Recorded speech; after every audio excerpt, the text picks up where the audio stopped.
And ladles and jelly spoons. Welcome to Truth, Love, and Peace. This is episode number 57. And today, Ken Trucks. Thank you so much for joining me, Ken. Having me over at your wonderful home. This is beautiful. Glad for you to be here. Heck yeah. So we've been sitting here having a wonderful conversation already. And the line that got me so antsy that I had to go ahead and pull the trigger on all this is you said that when you got to W, campaign-wise, it wasn't any fun. And so the backstory there is you have a lot of experience in political campaigns. Yes. And yeah, take it away. Well, I'll give you just a little bit of background. Yeah, please do.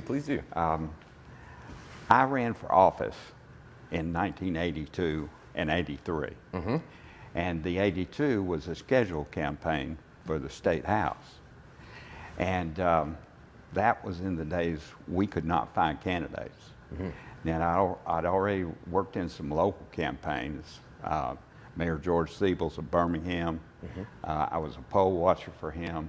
The guy that owned the company that I worked for at that time, he would invite me to fundraisers for different people.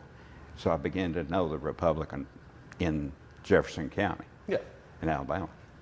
So in 82, when we ran, the election was thrown out by the judge because the districts were wrong. They didn't meet federal standards. This is a gerrymandering issue. So we immediately ran back in 83. And of course, like I say, we did not have a lot of statistics that we now use to determine what's the district, what's winnable.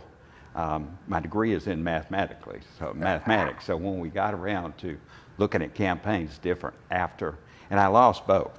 Now, in the second one, the district came out in such a way that there were 2 Democrats and 1 Republican. So the Democrat Party in that year decided that they would not have a primary. So they threw the guy that had beaten me before off the ballot and put the other guy that was in the district in as a candidate against me. So the guy that had beat me before, that was a Democrat, he filed as an independent. And he had been in Montgomery for 4 terms, something like that, 16 years. And the campaign then became a matter of money. The campaign that he ran was the most expensive one at that time for either the House or the Senate. His campaign spent $40,000. And in 1983, that was a lot of money. Yeah. And my campaign spent about $6,700. Wow. And we beat the Democrat. Yeah. And we lost by a couple hundred votes to the independent. Oh, man. So then the party kind of picked me up and decided that they wanted me to help them. So in 84, second Reagan Bush, the chairman of the Jefferson County Party appointed me her vice chairman. And I worked with the Reagan people that came in to run the Reagan-Bush campaign.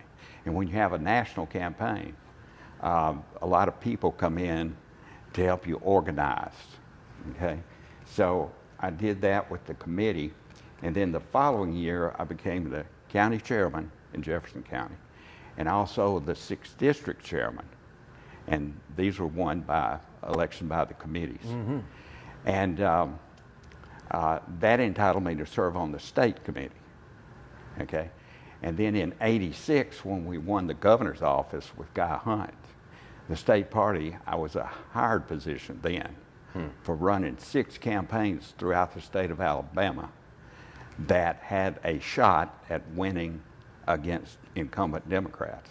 Yeah. We had selected these campaigns based on information we had about voter registration, different items that we put in the system.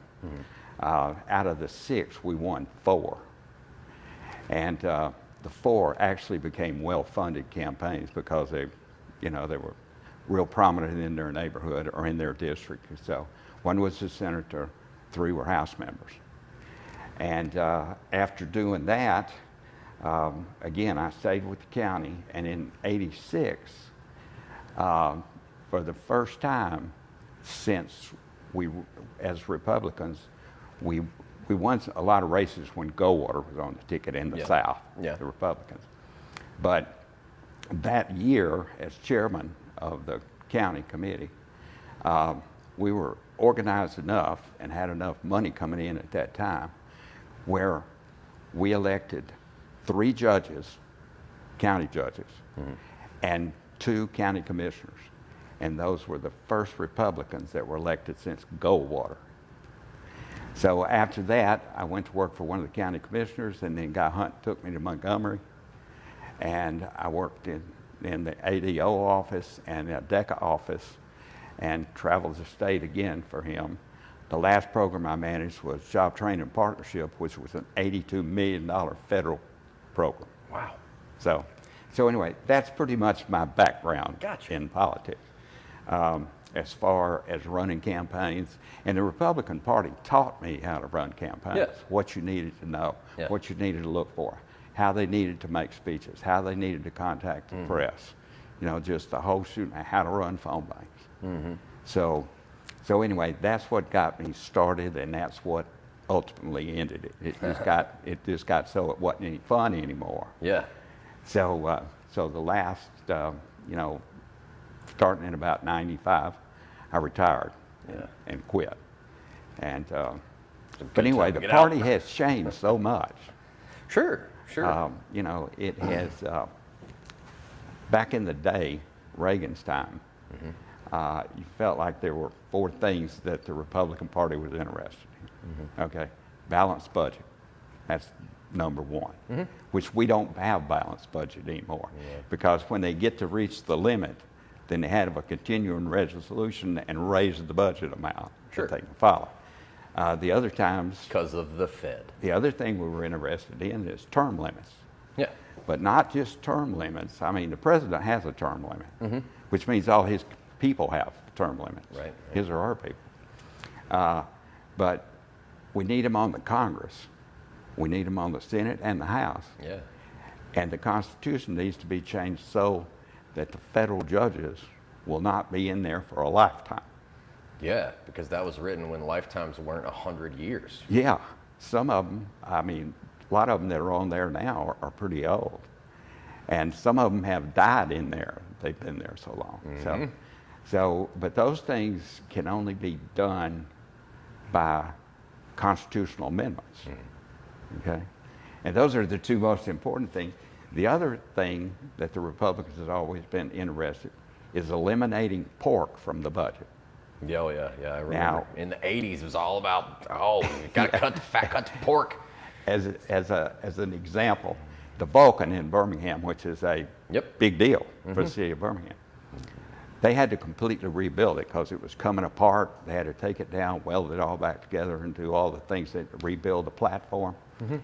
And one of the budgets several years ago had like $3 million worth of rebuilding Vulcan. Now that's important to the people of Birmingham, but I don't know how important it is to the people that are in California and I know they have their own pork, and it's probably a lot more than ours, but pork is not the way to balance a budget. Definitely not. No. Definitely not. So anyway, that's my background. There you go. Go. One other thing, I do understand the Electoral College because I was an elector for George H.W. Bush, first Bush, when he ran as vice president, got elected. People sat in a room in Montgomery, filled out a ballot, and sent it to Washington, and it was read in the House. Now, I have a question on that. Is there a difference between being an elector and knowing what the Electoral College actually does? Because I didn't think anybody actually knew what the Electoral College did. Well, interesting. Yeah. They send you a book that explains it to you. But here's how we're going to rob the people of their vote. Is that what it's the title of the book? As an aside to that, in the last 20 years, Yeah. 3 people that have won the Electoral College did not win the majority vote. Yeah. Yeah. And that's happened 3 times in the last 20-something years. So is there a problem with it? Yes, I think so. Yeah, probably. I mean, I participated in it, I understood it, and I read a book. It's called The Quartet. This came out maybe 4 or 5 years ago.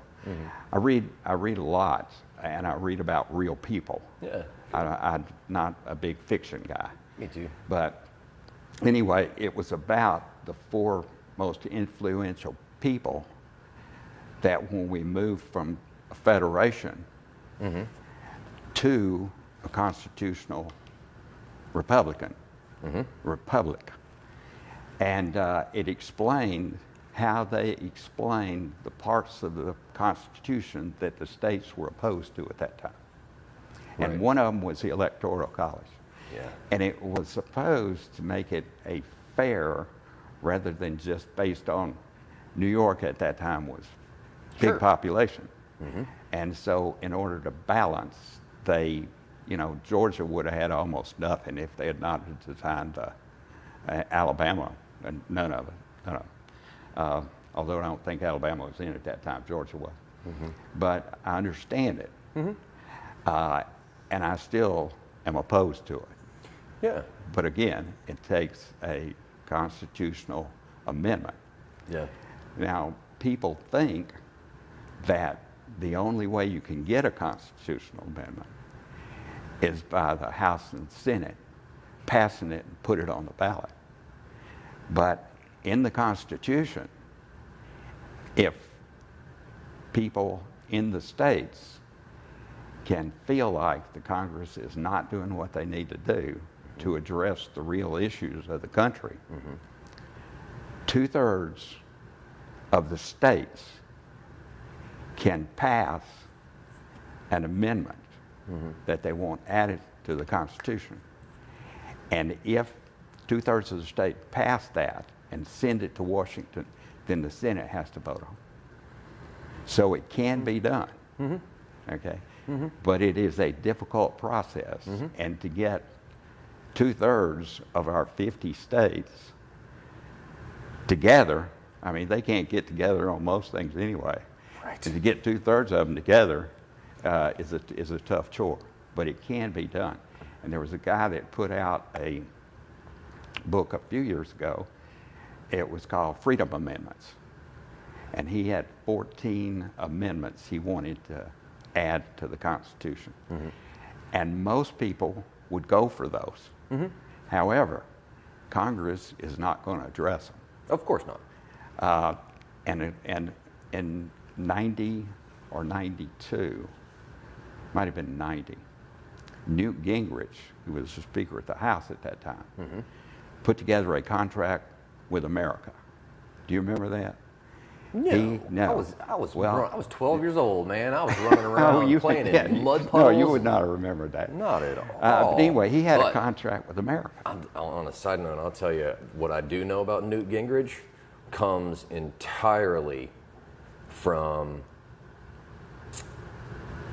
a Gallagher stand-up special that my parents used to let me watch from Leap Year in the early 80s, the Leap Year Marathon. That's the majority of what I know about Newt Gingrich was from a bit that Gallagher did about draining the swamp in the 80s.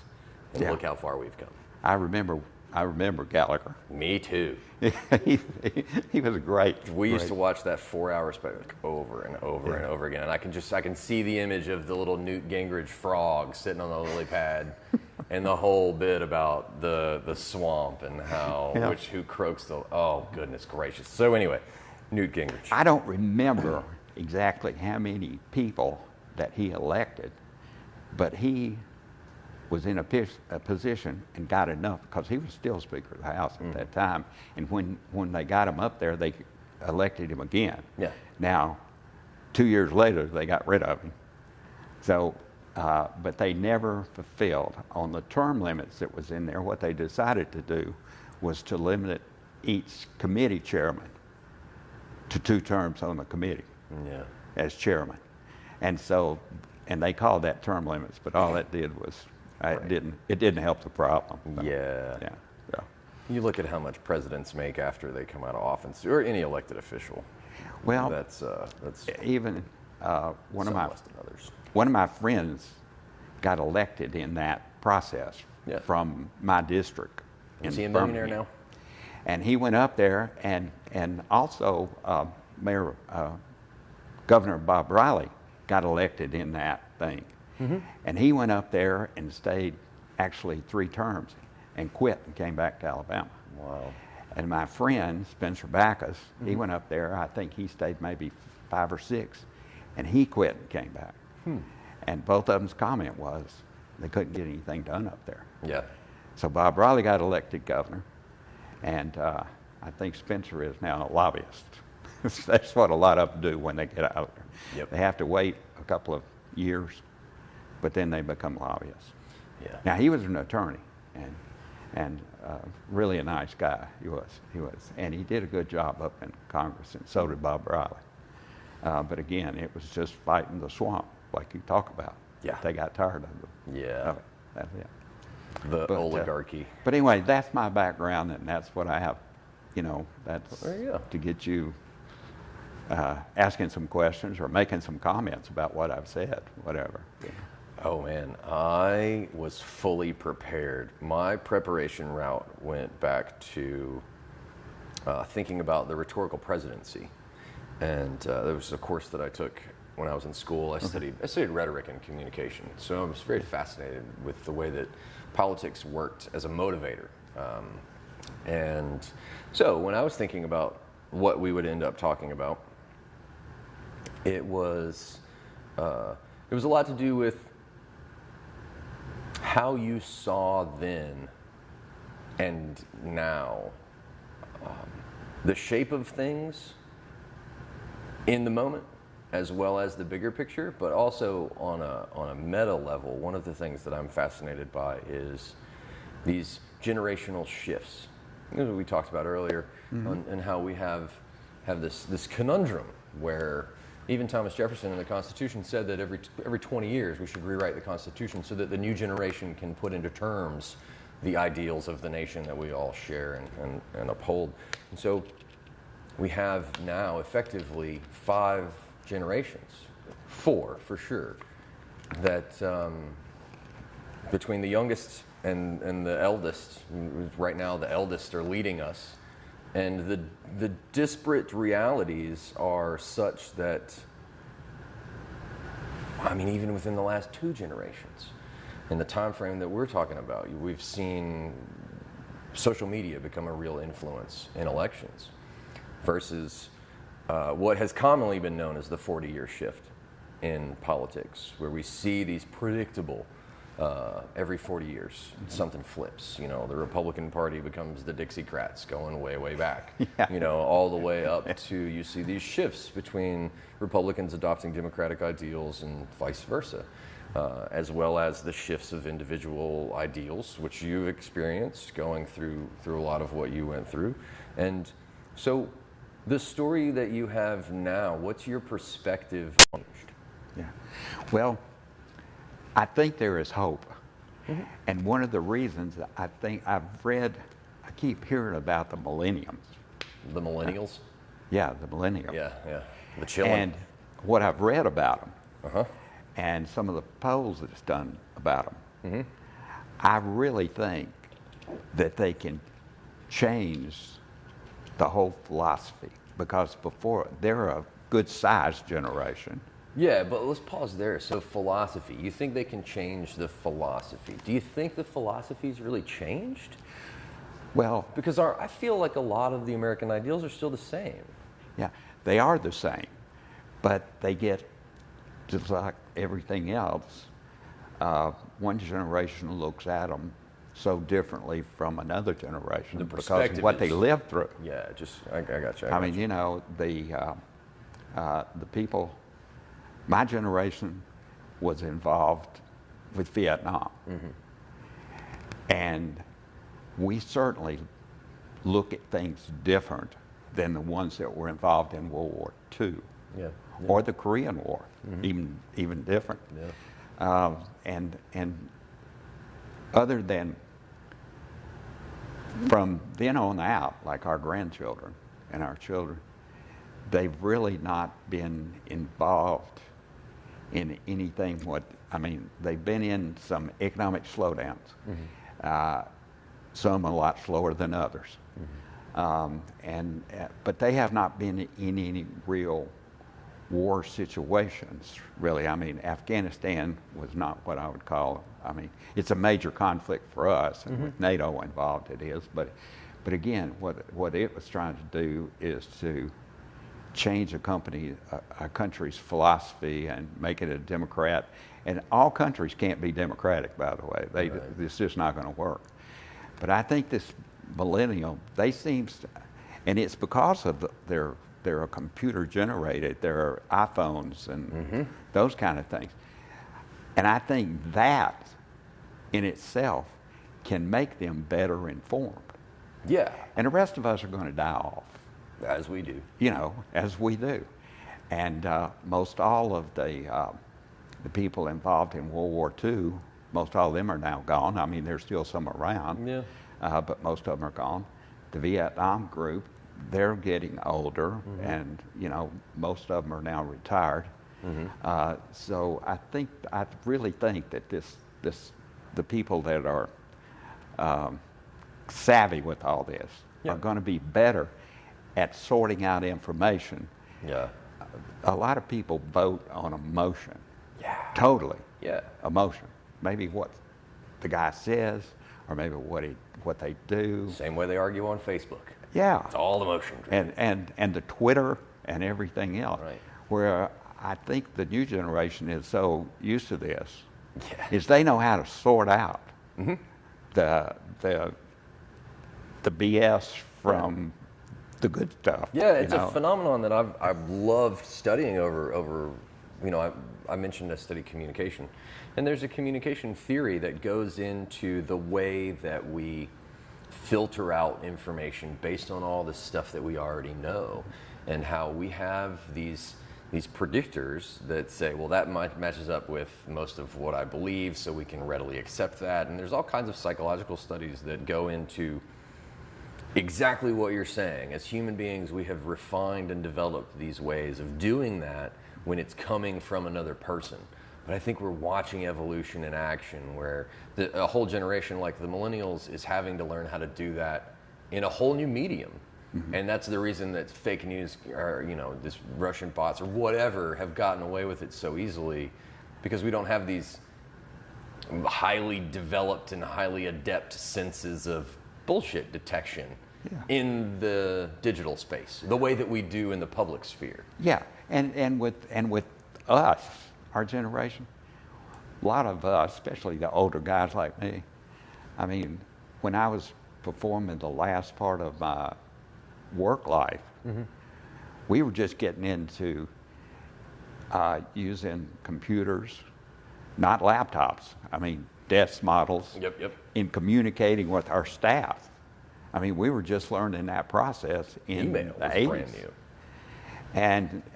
And now these new generations, they learn it from the time they start playing with one of these things as a kid, playing games. Yeah. And we don't filter out everything on a Twitter or I don't even have a Facebook page.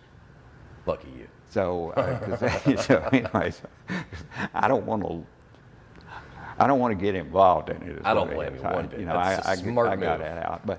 But interestingly enough, President Obama, he won both elections because of the fact that he had such computer savvy people that knew how to use the Facebook, use the internet. So since you bring him up, what do you think of David Axelrod? What I think of what? David Axelrod as a campaign manager. As a campaign manager? I thought that dude was amazing. The book, the television, the Revolution Will Not Be Televised. Yeah. I'm a fan, but Well, but you know more about campaign management than I do. Well, he is a great campaign person. He Sure. was really good, and he Got proved the job it. done twice. I was fixed to say he proved it. But going back to, let's go back a few years. Reagan had this thing about not talking bad about your fellow Republicans. Okay, Right? Where did that go? where did that go?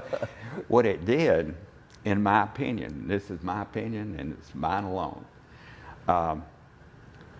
When George W. Bush ran, okay, he had Lee Atwater and Karl Rove as his two go-to people who molded his organization. Okay, and they started the attack on the individual candidates that were running. And it was especially bad on some of them. Now, it wasn't so outward like getting on TV and jumping all over them. But that started the move. And sometime during there, Ronald Reagan moved away from the Republican Party. And they asked him why. And his comment was, I didn't leave the party left me. Boom. And that was his comment. And so things have moved, and this last Republican primary, it started with 12 or 14 people in there. That was unheard of. It was huge. That was just a lot of people. Right. And they all started splitting up the votes. Yeah. Hadn't learned anything from the third party ruining it for everybody else in the And last people many 30 years? Yeah. Goodness gracious. It would take, after the first primary, 2 or 3 of them dropped out. Sure. After the next one, some more. And so, but even at the end, there were still like 6 candidates in there. Yeah, what do you do with that? And so that really kind of shattered the party. I mean, it really did. It did. And they would get on television and say things about the guy standing next to them. And that was just something that I really couldn't handle. Yeah. I mean, me personally, because, you know, I've run against other Republicans and I've worked against some that were my friends. I never said anything negative about them. Never. And I wouldn't have my campaign people say that either. So it's just not, well, it's not only not the right thing to do in politics, it's not the right thing to do in relation to your next door neighbor. Sure. Or anybody else you run into on the street. It's just not the thing to do. It makes things sticky. So that really changed. And Hang on just a second. but anyway, I have to reset that every once in a while. Go ahead. But anyway. I do think that there's hope. I mean, there's always got to be hope. Well, yeah. I mean, you know, and I It's going to think keep we'll getting come better back. or worse, one or the other. That's right. You know, and I think that we're living in also a smaller world now. Yep. I mean, because of everything electronic that's going on and our interaction, and we all are more dependent on other people. I mean, you know, 20, 30 years, 40 years ago, you were depending on the people in your immediate neighborhood. I mean, everybody helped everybody. Community. And so, you know, you were dependent on those people. If something was going wrong in your family or something, you depended on them. But now the world's you got to depend on people from Mexico. You got to depend on people from China. They can't all be your enemies. Right. Because we need them. They need us and we need them. Yeah. And, you know, so, I mean, It's the like Republicans have always been free traders. Sure. I mean, you know, NAFTA and you know, The all colonists. the other ones that been there. We were free traders, but we're not now, apparently. So anyway. But anyway, I do have hope. And I think that's the generation that's going to bring us where we need to go. I agree with you. I think some of the great points that I see coming out now is, as a student of artificial intelligence and social networking, I am fascinated by the transparency that's coming. Like it or not, transparency, like 100% transparency is coming. I've got a joke about how one day people will look back at this point in history and they'll say this was the high point of hypocrisy. Because so many windows are becoming transparent now that you can just look and see and be like, look at that dude's a liar. Like, look at that dude's a liar. And it's just day after day after day of truth coming out. You know, all of this stuff that just, the truth is inevitable. And one of the reasons to call it truth, love, and peace is truth, love, and peace is my philosophy. And the reason that it's truth is because the truth is inevitable. So sooner or later, and especially in an age that is highly transparent and called the information age, oh yeah, people are going to look back and go like, can you believe some of the lies people bought? Unimaginable. But I do also have hope that because of the interconnectedness that we see, we can be hopeful for a lot of reasons, not just from we have better access to information to make better decisions, but tell me if you want to dabble in this realm of conversation.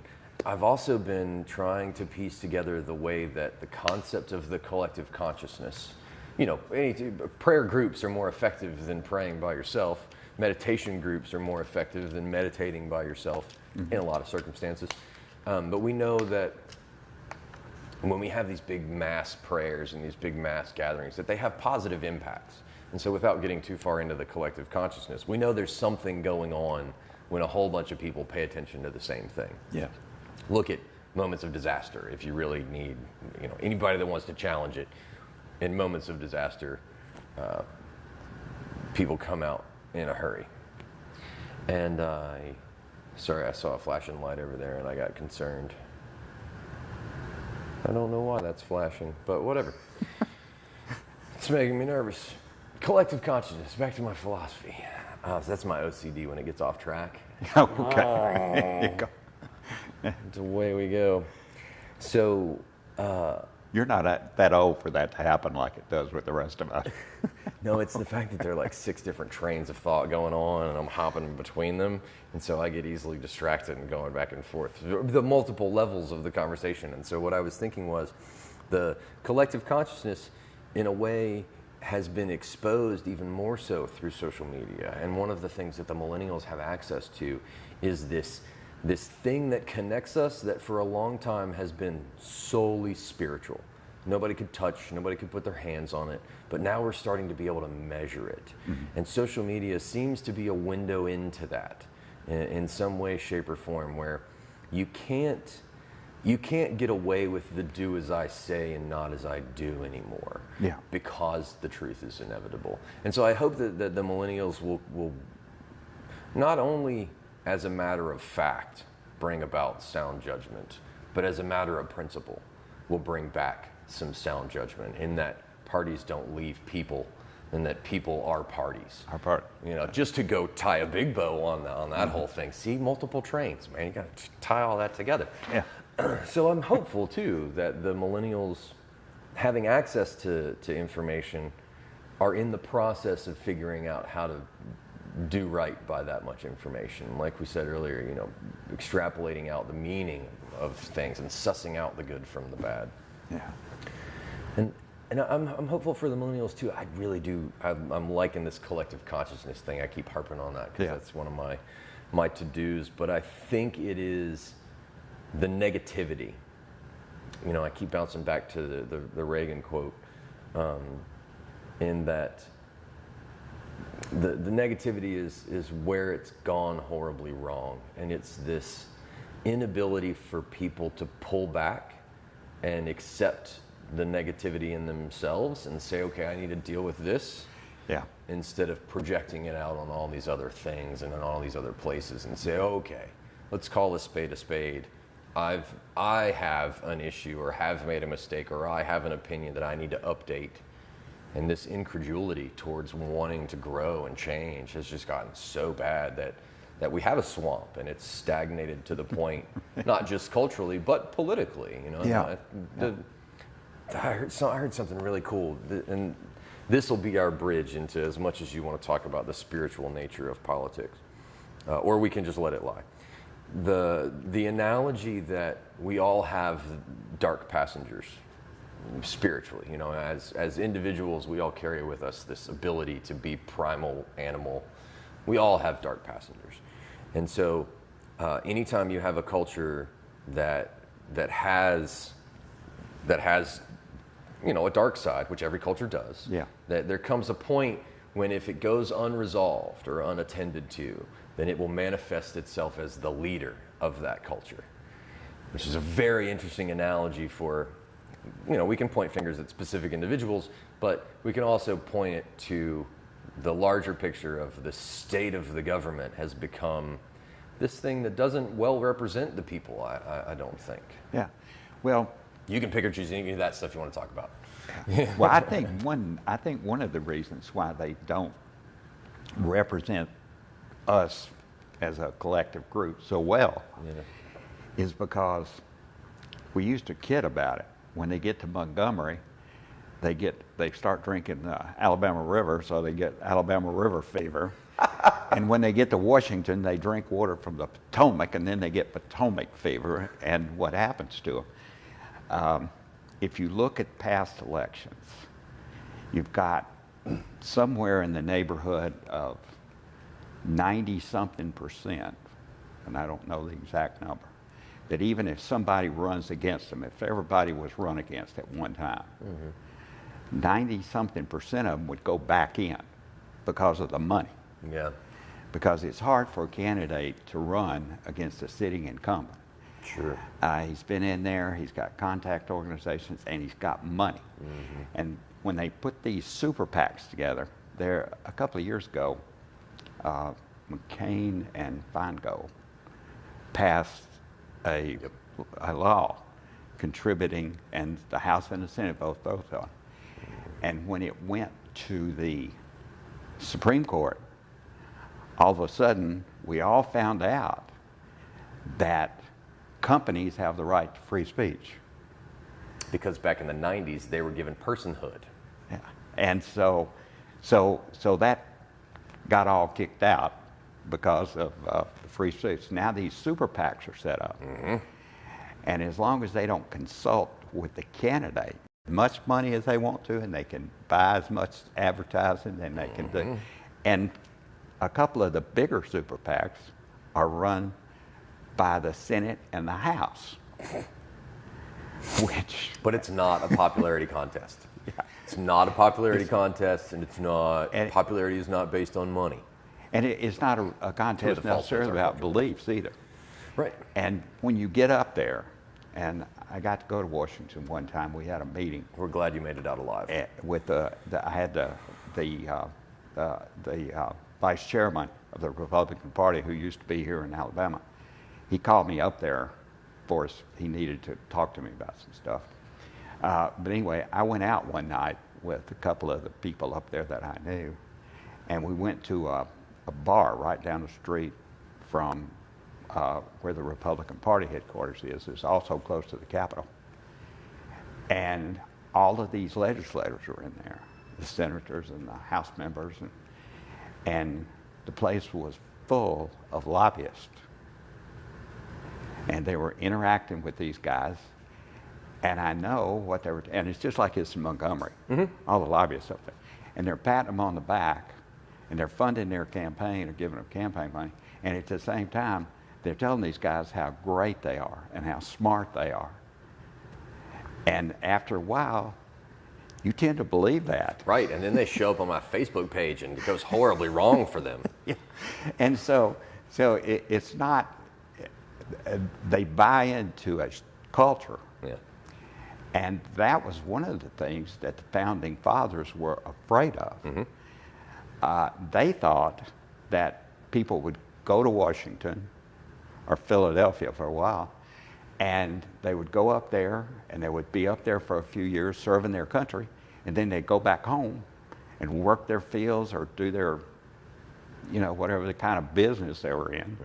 But they did not intend or even think that it would become a career for these guys. And this is a good place to go back to, I mentioned rhetorical presidency and this studying the rhetoric of and the communication of elected officials. And it's kind of a theory that I was working on, but I'd love to get your opinion on it, especially now. As you said, one of the hardest things to do is to maintain the ideology of a geography when you leave that geography. And how do you stay in touch with the people of that locale while you're far away? Once upon a time, really, really hard. Now, a little less difficult thanks to communication aids, but then the question becomes, once you win the election, is it even possible to represent the ideals you ran on based on the disconnect between the time frame at which the Washington wheels turn versus the wants and demands and desires of the populace? We think of that for an idea. It's a lot. Yeah. I think they say the way it was, the House and Senate was set up, the House members run every 2 years. Mm-hmm. Okay, and that was so they would be closer to the people and more understanding. Mm-hmm. But I think the districts are becoming, well, there's a lot more people. The problems are a lot more complex. Mm-hmm. And if you're out of that cycle, even though you may take, right now they're on a 5-week break preparing for the election in November. Yeah. And other than that, they're up there, they're living in a different world. Yeah. Yeah. And I think after they've been up there, 6 or 8 years, they are totally disconnected from here. Yeah. Now they have offices here, or maybe, the senators. Well, they have a room with a phone in it. I wouldn't call it an office.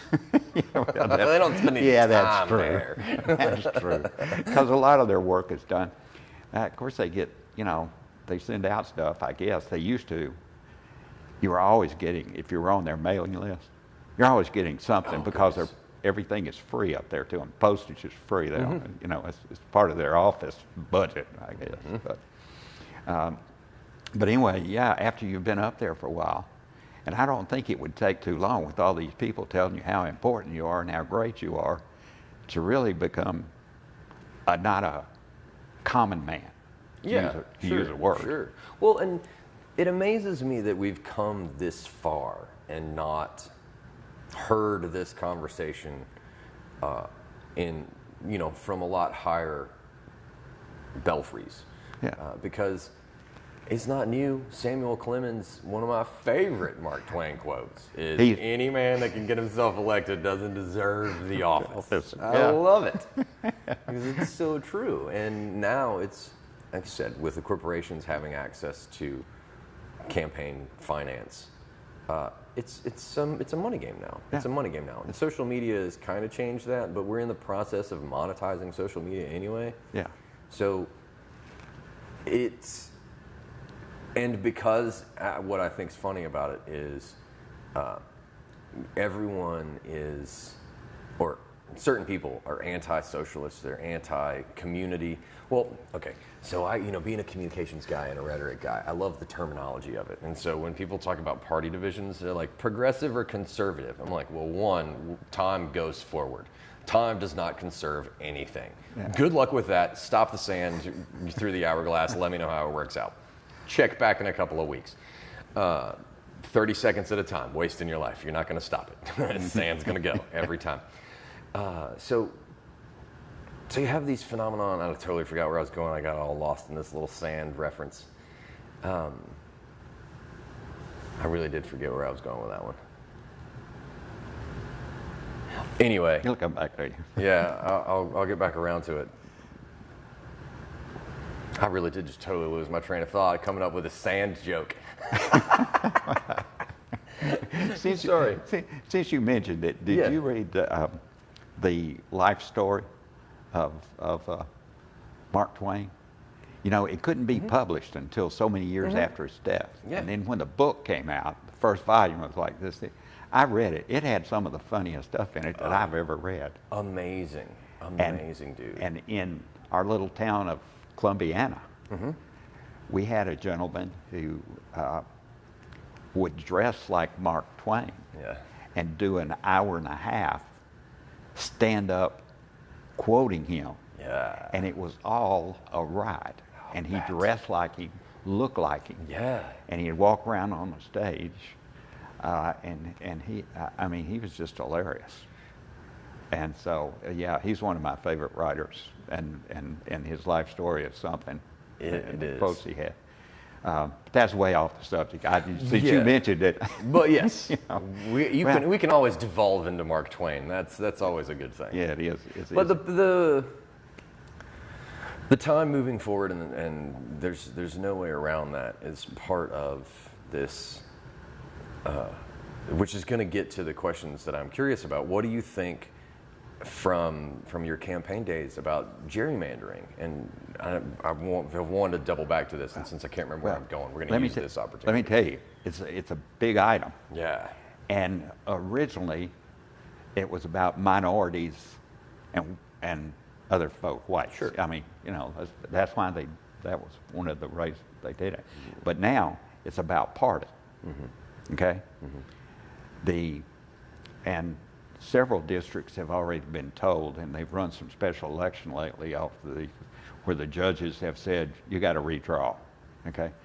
Now, Alabama is still in court about their last one. And I think what they're trying to do is drag it out until we get the next one in 2020.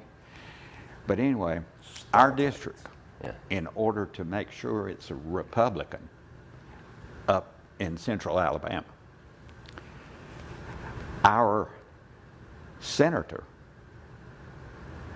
lives 46 miles from where the county seat in Shelby County is. Shouldn't be allowed. And our House member, he lived not in our Shelby County. So it was gerrymandered to make as many Republican districts as they can. So, and nowadays, all you need is a good mathematician and look at the numbers, how they voted. Yeah.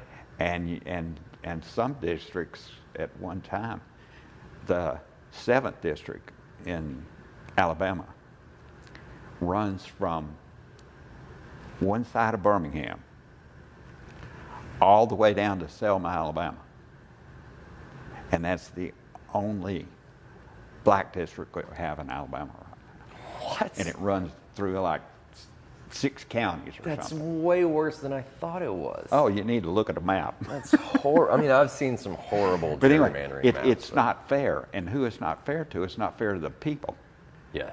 Because I'm sure there's a lot of Democrats in the 6th district, but it doesn't matter. They're thrown into this, they're thrown in so that it will be and not just a 60-40 split. I mean, it's probably 80-20. Yeah. Something like that. So gerrymandering is a bad thing, and that's why it's outlawed. Yeah. But to get it enforced, because the state legislatures draw it. Yeah. Okay? And the first thing they're interested in is protecting themselves. Sure. I mean, that's they've won in sacrifice to get elected, so they're going to protect themselves first and foremost. Well, tell me if you think this would work. My brother and I, we altered our states of consciousness, and we're sitting around the campfire, had a nice little whiskey drink, and we came up with this master plan for districts. And it gets around the Electoral College, too, to go back to the Electoral College. So if we can solve the Electoral College and gerrymandering, tell me what you think of our solution. Districts that are circles, that become concentric circles, based on concentric circles and Venn diagrams, based on population density. So, New York, for instance, or we'll take Montgomery, which is familiar for both of us.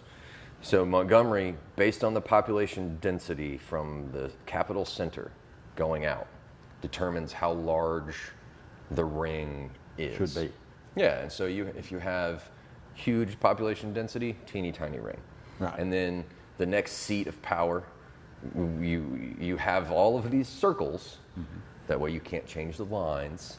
but the circles kind of overlap, and so you need your neighbor's consent to not do stupid shit. Yeah. Everybody gets a little bit of a say, Yeah. but it's based on these population density centers, as opposed to these contrived things. Yeah. Would something like that work from your perspective? Just since you've been there. Well, Not put you on the spot too bad, but what do you think of our idea? well, yeah, it's not a bad idea. I don't think you could get it worked. Well, of course not, because it's good. It's a good idea. Nobody would buy it. The way it would be ideal, like we're talking about. Sure. Because some of the districts, like our 6 runs through 1, 2, 3, 4. It's already too many. Right. It runs through at least 4 counties, and I'm thinking it touches in a 5th one. That's so sad. And it makes, I don't have anything in common with those people, like our representative. He lives in a rural area, really.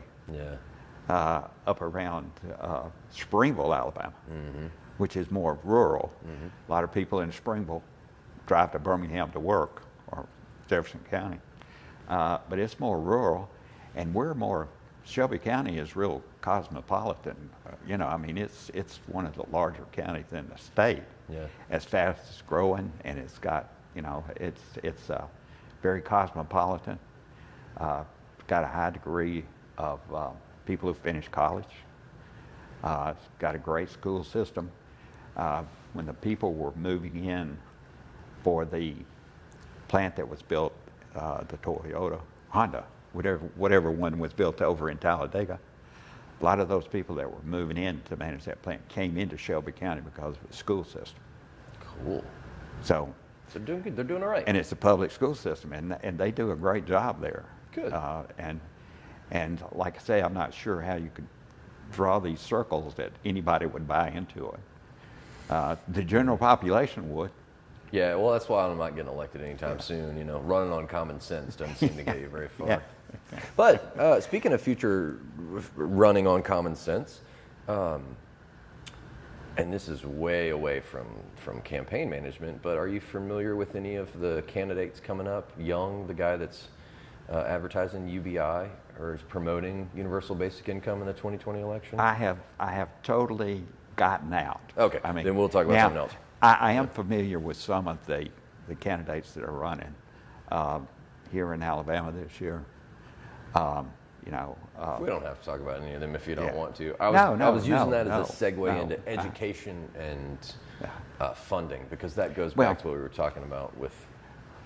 We're probably going to remain exactly where we are in education. Alabama? And everything. We as in Alabama? We as in Alabama. We as in Alabama. For the listeners. Yeah.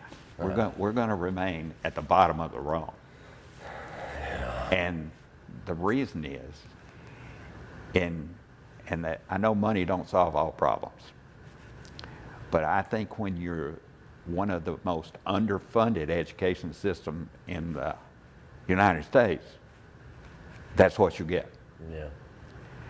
And until we figure it, because Republicans, no new taxes. And that's what they stand on, even when the budget's in trouble. Now, what they did several years ago is our trust fund that was set up under Fob James for the oil and gas money that comes into the state for all these wells you see around. Yeah. That was to be used and couldn't be accepted except for certain purposes. A few years ago, the legislature passed a article, law now, that appeared on the ballot. And what it did was it allowed them to access the funds. But we need to. And it passed overwhelmingly because the people didn't understand what they were doing. There wasn't even, at that time, a method in there that they were going to have to pay it back. So somebody called them on that, and they did come back and put a payback thing in there, but I'm not sure. if you don't have money, I don't see how you can pay it back. But anyway, so that fund is going down in order to balance the budget. Yeah. Yeah. Noam Chomsky. Yeah. Did you follow Noam at all? Pardon? Noam Chomsky. Huh? No, philosopher? Okay. No, not that one. Universal linguistic dude. Whole nother thing. We don't have to. He's. For anybody that's listening, I'll toss this out there just for educational purposes, and you may be interested as well. Noam Chomsky is an incredible philosopher. He's probably the preeminent philosopher of our time in regards to politics and world issues and all that good stuff. And he has a lot to say about a lot of the stuff that we're talking about from a meta perspective. So check out Noam Chomsky. Okay. One of the points that he makes is how short-sighted a lot of these government mistakes are in regards to defunding these things that aren't a big deal in the here and now, or at least they seem like not a big enough deal that you can be sneaky and go steal this money, which is what people are doing. But that it's done under the guise of we can push it off down the road. Yeah. And that's a big thing. So hearing you say that made me think of that. Well, that's what's happened to the infrastructure. All the infrastructure here in the United States is falling apart. That's what we need. We need something like that. A works project. Our highways are, they're falling apart and they're not big enough. The bridges. Oh, the bridge ratings are so bad. Yeah. And, don't drive across a bridge. If you live in America, don't drive across a bridge. It's dangerous. In Jefferson County, which I worked for a commissioner up there for, I don't know, a total of maybe 5 years or something. And my wife worked at Jefferson County. And they went bankrupt because of the fact that the people up there that were concerned with our rivers in there and how much sewage was going into them, they were ordered to build a bunch of sewer plants. And in certain, they were going to build, they were going to pump the sewage across the mountain. And they finished this huge, they dug the tunnel, and then they had equipment set in it, and then the Cabo River Society sued them, and they had to stop work. They've got a tunnel sitting up there underneath the Cabo River with some equipment still sitting in it, mismanagement. And they filed bankruptcy over mismanagement? Yeah, it was very much mismanagement. I worked at the commission office, and there were 9 different commissioners in there. Now, mine served 2 terms, and I worked for him during both terms, at the start of it and at the end, after I come back out of Montgomery, after they threw Guy Hunt out of office. I got to stay another, 3 or 4 months because I was in the middle of contract management for this JTPA program. 82 million, or it reduced by then by about 76 or something. But anyway, so Governor Folsom let me stay around until I got the contracts done because we were right in the middle of them. I mean, we were already negotiating price and everything.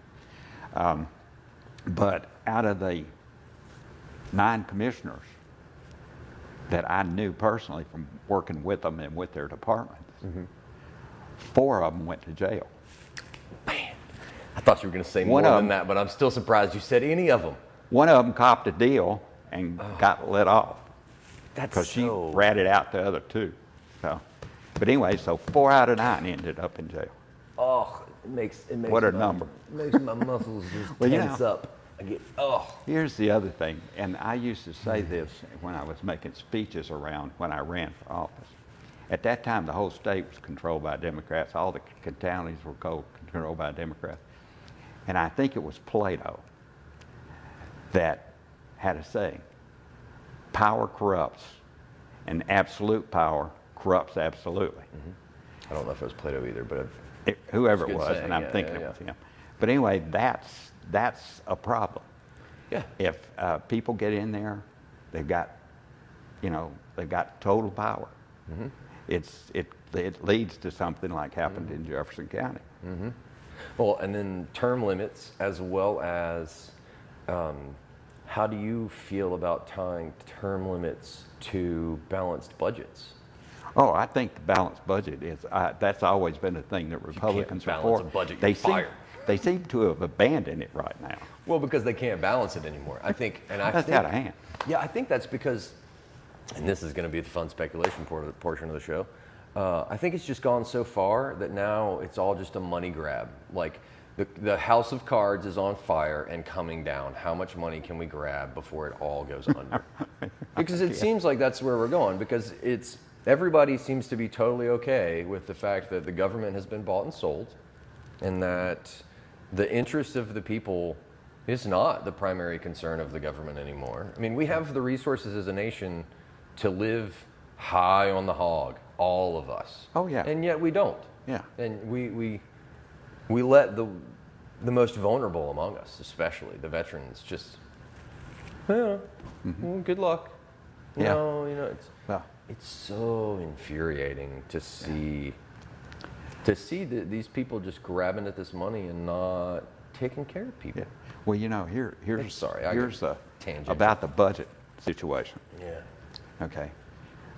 Right now, it appears like we're going into a trade war with China. Okay.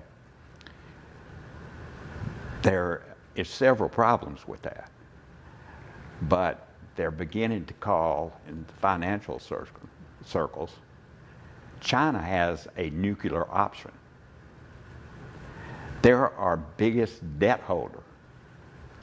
If they start selling off our debt, our interest rates will go up. It could actually, they say you can't bankrupt a country, but you can. Oh, you can undermine the dollar's value. Yeah, exactly. Like they're doing right By now. selling off all the bonds, selling off all our, and I think it's over $1 trillion that they hold. I'm sure it's something I ridiculous. mean, I don't remember the exact number, but anyway, they are calling it, the economic people are calling it the nuclear option if this thing keeps going further along. The rug that. Yeah. Well, the Fed set in motion upon its inception the collapse of the current monetary system. You can't print a dollar at $1.49 and pretend like that's sustainable. And that's just the current interest rate. And so that's. Well, the other thing you can't continue to do is like, for every dollar, and this is a number quite a few years back, so I'm not sure, hopefully it's been reduced, but for every dollar that Alabama sends to Washington, they get $1.87 back. How in the world does that work? Because of the deficit up there and because they're floating bonds everywhere. Oh, because it's not real money anymore. It's not real money. Yeah, because there's not enough money in circulation to pay off the debt. Like it's too many ones and zeros. Well, and so that's where cryptocurrency comes in. Like I'm not saying Bitcoin is going to save the world, but anything that rivals the power of the almighty dollar is a means, or is tantamount to, and or is the impetus for war these days. But so who do you wage war on? Like, I hope it's not Elon Musk. They can probably, they can probably figure out a way to make that collapse. Though. I mean, They hadn't yet. everything has got a problem. I don't know anything about it much. I mean, I know what it is. I know how quick it came up, and I know how quick It's a currency contrived on internet security, digital security. Right. That's kind of the premise. Like I say, I'm not sure exactly what it's based on, and they may be able to figure out a way to bust it if it comes, because the last thing we went to, we went through a recession in the '80s when I was in the real estate business. Yeah. And at that time, the problem was that you couldn't get money. I mean, for interest in housing. I mean, to buy, Couldn't get a loan, or to get a loan. Okay. Yeah. The cheapest interest rate around in '80s was VA at like 16%. Good gracious. Yeah. So people couldn't afford it. No, Yeah. no. And people that were in houses couldn't afford to keep them. Yeah. And the builders who had gone out there, and I had a lot of friends that were in the building business. I mean, the whole system collapsed. But the only way you'd really know about it is that was the same time that the savings and loan. You know, we used to have a lot of savings and loans, and they collapsed in the 80s because of loaning all this money out, and then to people that didn't deserve to be loaned money to. Sure. And then they did that again Housing bubble. in 2008 when and that started, the collapse of the market actually started in like 04 and 05 because 2004, 2005, because they were loaning money to people who could not afford the houses. And when the housing industry collapsed, that just collapsed just about everything else. Yep. And there were people in our neighborhood that were closing on loans and getting money back. What? They had zero in, so it didn't bother them a bit if they had to walk away. Yeah. And all the banks had to eat those, and they loosened the credit so that, you know, it used to be that 30% of your income on monthly could apply to a house payment. 50% was total debt. Okay, if you didn't meet those two criteria, you couldn't get a loan. Right. Well, they wiped that out, and you just loaning money, Right. people. Right. And then the gas prices went up, almost $3, and people were driving to work. They couldn't afford to do everything. Food prices up, gas prices up, and so the first thing they had to let go was their house.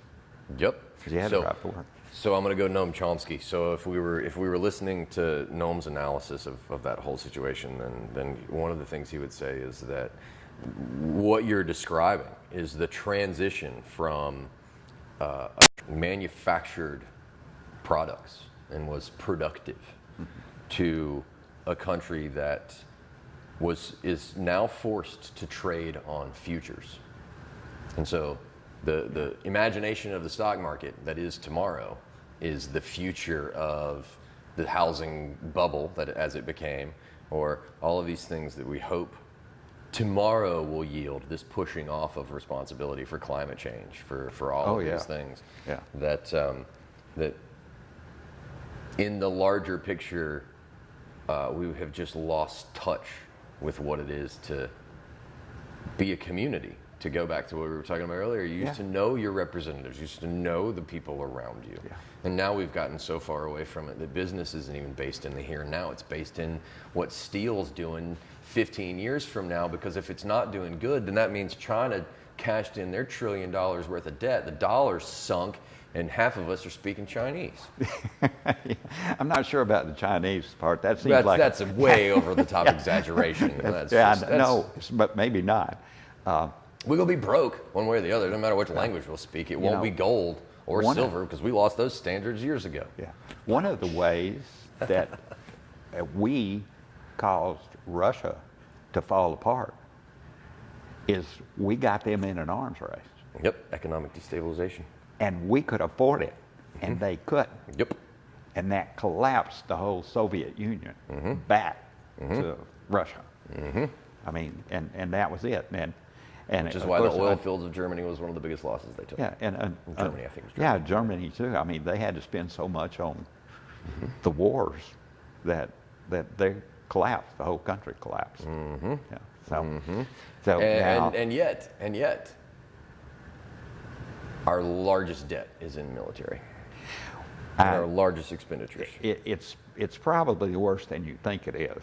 Oh no, I know very well. Tell them how worse it is than they think. I looked at this. I looked at the budget after they got through with it when they finally worked it out, and 21% of it is military. Okay. That's it? No. 21% is which part of the military, not the whole thing. That's mostly the whole. But let me tell you what they did. That can include DARPA funding and all that stuff, though. No, that's got to this is how it was broken out from Congress. I'm curious. But now. here's the curious thing about it. counted Social Security and Medicare. What we're on, I'm on Social Security, I have Medicare. Okay, that made up, I forget the number, 30-something%.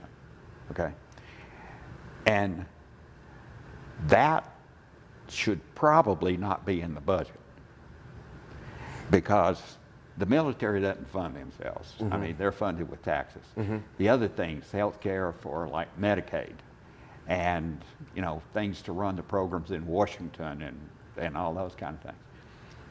The Social Security and Medicare is paid for, supposed to be directly into a fund. Right, it's got its own trust. Right, it's got its own trust, but they make it a part of the budget and then they can borrow money from the trust. Right.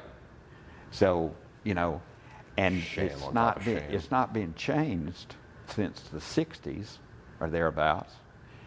So that, and of course I've never been in this group, but in the 60s they raised, if you make, I think it's less than $150,000 or more than $150,000, after you get to the 150, and that may be a bad number, it's just recalling this, remember, it may be 132, but anyway, you don't pay into the system after that. And they talk about they need money. It's really simple. All they got to do is do like they did before, raise their retirement age, because people are living healthier longer. People shouldn't, they don't have to retire at 65. And a lot of them don't. And if you raise that number a little higher up, so that the people are paying into it to say even 200,000, and then make the cutoff there, it would fund a lot more in there. But it doesn't make any sense to me, since that's supposed to be a funded program and they're still putting money supposedly in that account, that it's counted as part. So if you pull that number out of what it is, Social Security and Medicare, and I looked up the number, pull it out, that puts the military budget about 56%. That's more accurate. Yeah. See, that's the number you were looking for, Yep. but I was telling you how they sell it to the public. Oh, sure. It's doing a little different than what you and I think about. Oh, yeah. Well, the way they sell everything to the public is they fucking lie about it.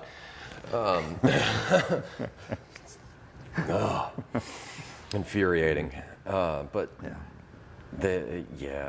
And okay, so I mentioned UBI earlier, and since we brought up military funding, and since I wrote a snarky comment on somebody's post earlier today about the Blues Angels, how much war propaganda do we really need? Universal basic income, if we took, I don't know, how much less military do we need? Call it 10%. If you took 10% of the national budget, so that would, even if it were only 10% of the military's budget, 5% of how many trillions of dollars, you could give every American how much money? Like, you could set up this universal basic income so much faster, which gets into Medicare and Medicaid and Social Security, because the same way that those are socialistic programs that have trust funds set up that everybody pays into and yields from, the benefits alone of universal health care become a major contributor to the plan.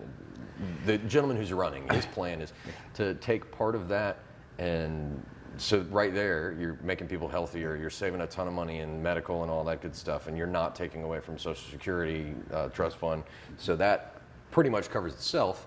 And then if you take just, don't build another battleship, and you have enough in a trust fund to send every American that needs it enough money to pay their electric bill this month. Well, sorry, that was my rant for the moment.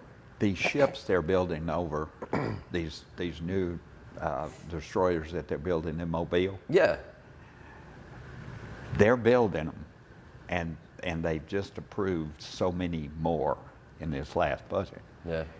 Right now, they do not have qualified people to operate them because they're all, it's a technical computer everything. Right. If they were drones, yeah, you'd have people lined up to operate them. Yeah, and so right now they're building them and they don't have technical people to. My curiosity, Man. if I ever got to interview one of these people, would be how are the warships going to stop the Russian bots on Facebook?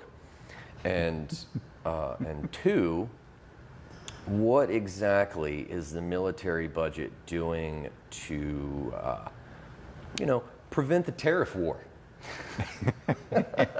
Well, like our military budget is just we're just burning cash at this point. Supposedly, that's why we're fighting in Syria. Against what? People with rocks. We need battleships. Like the argument's just so far gone these days. I think the problem is we've been now in 3 different civil wars. Yeah.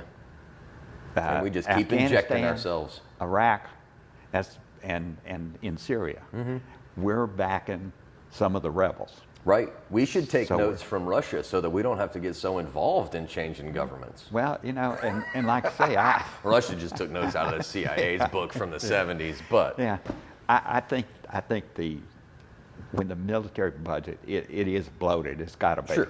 I mean, $10,000 they can hammers. do something, but they keep raising it. They keep giving them more because it's a popular thing among the general public to think, the rally cry. Think we need that much stuff. And we're talking about the budget. After it got through, I ran some other information that I saw out of some magazine and it's here in the United States. It's a military magazine that talks about the military and what they're doing, and it's run by people that are pro-military. Sure. Our budget, okay, we're number 1 in the whole scheme of things, and they rated all the countries, okay, and they rated them on all kinds of categories. If you didn't have a merchant marine, that counted against you. But anyway, we're number 1. Russia's number 2. China's number 3. Okay. If you took our budget and add the next 19 up, that equals ours. 19 countries. If we don't already have a base on the moon, I'm gonna be mad. I want a refund. Right. So anyway, goodness gracious. And that's how out of sync it is. And by the way, just as an aside, and I have heard people talk about this. We are the greatest nation in the world. Nope. We're the richest. We have the best standard of living. Everything about us is great. It's been that way since World War II. It's still that way. And people can say what they want, but this is the greatest country in the world. Yeah. And our freedom is under attack right now from the Russians. Yeah, I agree with that. I think we lost a lot of that greatest nation in the world thing a long time ago, though. And I agree with, and okay, I'm not disagreeing with you in that the ideals and the spirit that we live for is very much there. But I think we've come a long way from everyone walking that walk. Yes. And it's been moving worse. Yeah. I mean, we just need to get back to everybody walking that walk. Yeah. Well, how do you get back that way? I'm not sure. I think we've come too far. I hate to say that, but you're talking about Medicare for everyone. Yeah, like why? We're the only country that has our standards, and all the other countries that have a close to our standard of living, all of them have universal medical care. And how many? And I think most of them have free access to higher education, all the way up to higher education. Yes. Because that's another one. Like, we got to bring back the education part. Yeah. But anyway, like I say, let's get back to education. But it's and I know now our granddaughter just graduated from Alabama. She got a Congratulations. degree. She got a degree in education. She got a job in Shelby County. She'll be teaching. I retract that. Congratulations. Good luck. But anyway. Love you. Right there with you. The cost of putting her through 4 years of college was unbelievable. Oh yeah. I mean, it's just unreal. Oh yeah. Versus what you get when you get out. Goodness gracious. Luckily, you know, they worked it out and got it, and she got it. She came out with no debt. It's like, and we had to struggle to put both our daughters through there. Two of them were in there. I mean, they were in there at the same time for a couple of years. Yeah. And we worked it out. They came out with no debt, so that when they get a job, they didn't have to pay back loans and all that kind of stuff. So, but they worked all the way through. You have to. All 4 years, they worked. You have to now. Had a part-time job. It's... So anyway, and so did our granddaughter. She had a part-time job. She worked at the university in the admissions office. So anyway, but everybody did their part and it worked out. So, good. But we need that. We need those kinds of things. We do, for sure. And I'm not sure that we'll ever have it because of the shape of the government itself as far as its debt goes. Yeah, how we get around that, I'm not sure. I don't know. Not sure at all. Well, before I dive off the deep end, we've been at this for almost an hour and a half. Time flies when you're having fun. Well, it did for me. I appreciate the opportunity to sit down and talk with you. I appreciate listening to some of yours, and I hope it didn't bore you too much with some of mine. No, not at all. And I hope the people that listen to it won't come back and jump on me and you about what we've said. Well, hopefully, if they jump on anybody, it'll be me. Yeah, well. Because I don't mind. You don't have a Facebook page. You don't have anything to worry about. Yeah. Because nobody's going to come up to you in person and be like, I disagree with you. Because if people did that, we wouldn't be in this predicament. Yeah. Heaven hope they do. Give you the opportunity to say, hey, I still love you. I really enjoy conversations, and we've had some at the Floribama, and I've enjoyed those. Yeah. And I've enjoyed this one, and it's always great seeing you. Miss Likewise. you from being around the Floribama. Likewise. Well, I miss you too, but I'd rather come here and talk to you than well, it's a lot anything easier. Else. Well, it's a lot nicer. Yeah. It's a lot nicer. But anyway, I appreciate it very much letting me do this. Likewise. Well, thank you for having me in your home. This has been a blast. Well, Is there anything that I didn't bring up that you had hoped that I would, or anything that you want to add in? I like giving everybody a little bit of free reign at the end. Or if you want to plug anything in particular, please do. Oh, there was one other thing. Yes. What's that? When I was making my notes yesterday. I have to compliment you on making notes, by the way. You're the first person to have ever made notes. And shout out to Harrison McGinnis, because when we ran into each other, you said you were watching an episode with Harrison that brought all of this about, right? Yes. Is that right? Okay, good deal. Yeah. Had to get the backstory straight. But anyway, the other things that real Republicans back in the day used to be for was a flat tax. Yeah, flat tax issue.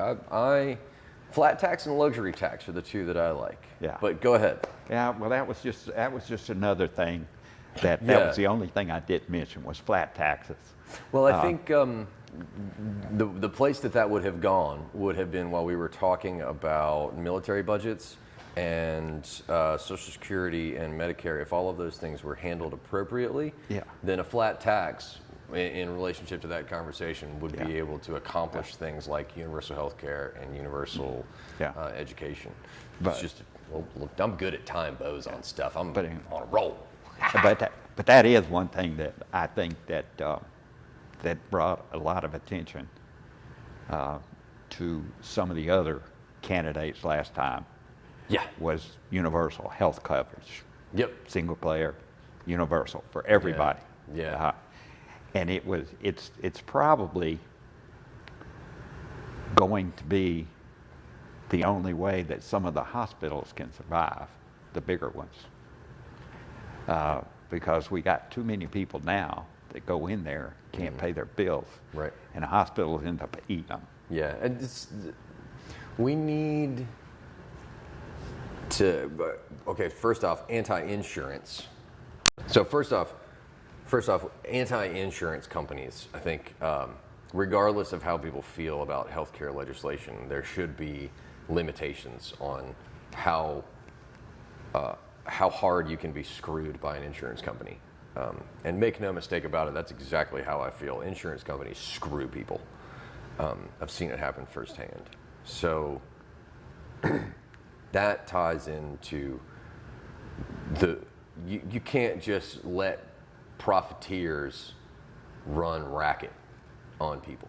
Yeah. And that goes back to corporate Well, sellouts. mentioned, and I will say this, and it's, again, something that's been publicized over the last few years. In Alabama, among the highest paid CEOs in Alabama is the one at Blue Cross Blue Shield. Has been for a really long time. Really, really Yeah. long time. Yeah. So, Disturbing. and it's supposed to be it's supposed to be a non-profit Yeah. kind of situation. They're not the only ones. Red Cross, Yeah. their CEO makes a ridiculous amount of money. Yeah. Just all kinds of people, and anybody that thinks that it's okay for people to have exorbitant amounts of wealth, you're just wrong. You're just wrong. You know, I'm sorry, but the state of the world is moving in the other direction, and it's too easy for us to see poverty now, and you can't justify stepping over bodies in the street. Like, even, you know, No. we just can't. There's too much atrocity in the world that's not being created by our overinflated missile budget that could be easily solved by our missile budget. Oh, yeah. And when more and more people wake up to that realization, the fact that we just keep stepping over these bodies that we keep putting in the middle of the street has to end. Like, it will end sooner or later. Yeah. It's just a matter of how many of our friends we have to leave behind for their bad decisions in the process. Yeah. Yeah. I agree. Sneaky failed threat.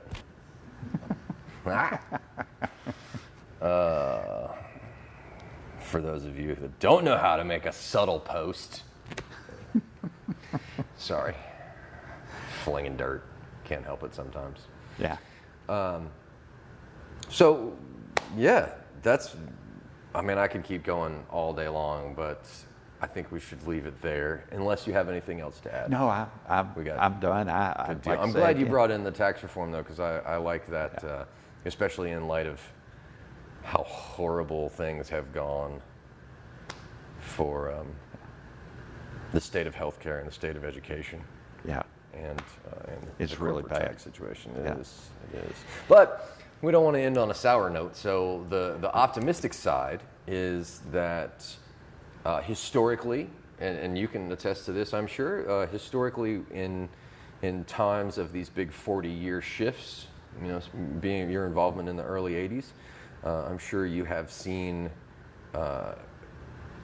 or were part of the shift that came in the middle 90s. You said Yeah. you got out of it because it was kind of fun. So there was a big shift there that we commented on, and now we are in the process of hopefully having seen a dark version of ideals, can hopefully push through to agree on something better for the world than what we're doing now. And I think we're moving in that direction. There's a lot of evidence that we are. I think there's a light at the end of the tunnel. Sure. I just don't know how long the tunnel is. Right? Oh, heaven forbid. One day we'll understand the way light travels, and we'll be faster than it. Yeah. And we'll get there. Well, this has been wonderful. Again, Ken, thank you so much for having us. I appreciate it. Jane, thank you very much. And we'll start signing off on all of these things. So until next time, ladles and jelly spoons, truth, love, and peace.